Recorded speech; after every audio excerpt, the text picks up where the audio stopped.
Il y a un certain CSC qui aujourd'hui se trouve sur le podium.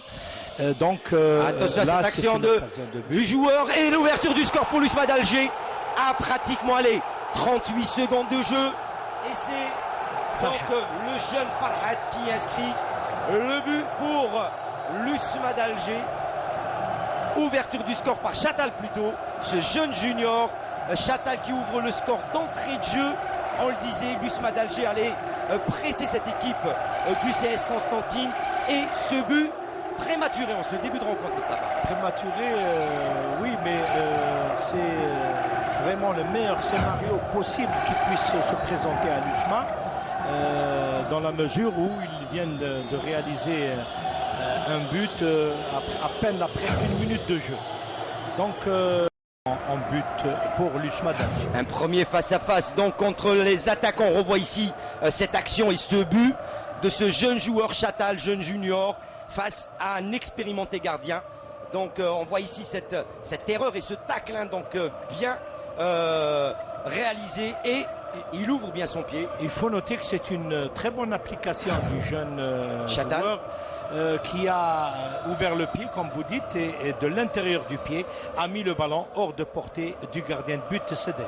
Alors, comme vous le disiez, donc Zinamer ainsi que vos consultants, à savoir Nasser Bouich, Wardi ainsi que également M. Youbi, l'USMA d'Alger aujourd'hui avec ses absents donc de marque, à savoir donc l'absence de Koudri, donc Khoualed et Jediyat, mais les remplaçants sont là, le banc de luxe qu'ont ces deux formations, à savoir l'USMA d'Alger et le CS Constantine. Ces deux formations ont un banc exceptionnel de remplaçants. Du côté du CS Constantine également, de nombreux absents, à savoir et corner pour le CS Constantine. Et puis après on fera le point avec vous, Moustapha Hadden, avant la fin de cette rencontre. Voilà, 1 minute de temps additionnel sera octroyée par l'arbitre Haïmoudi. Joué en 2 temps également à l'arrêt, moi ce corner. Et la frappe de loin qui tape sur la tête, il n'y a pas hors-jeu pour le médaillé. C'est l'ouverture du score, l'égalisation, il n'y a pas d'hors-jeu. On le disait, à pratiquement 1 minute avant le temps additionnel, cette balle qui avait touché la tête de la Haïfaoui. Ça, c'est le coup. Et il n'y a pas d'hors-jeu. Non, il n'y a pas d'hors-jeu parce que le ballon a heurté un défenseur, et il me semble qu'il soit parti après que le ballon ait heurté le défenseur. Et la tentative. Quel but et quelle occasion, quel but, et ce retournement de situation à 1 minute pratiquement de la fin de cette première période.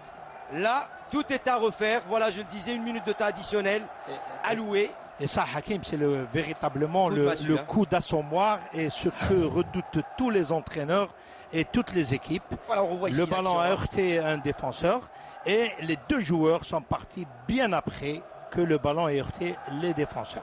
Pour dire que quand même la tentative de frappe de loin de Alleg, même si elle a été complètement ratée.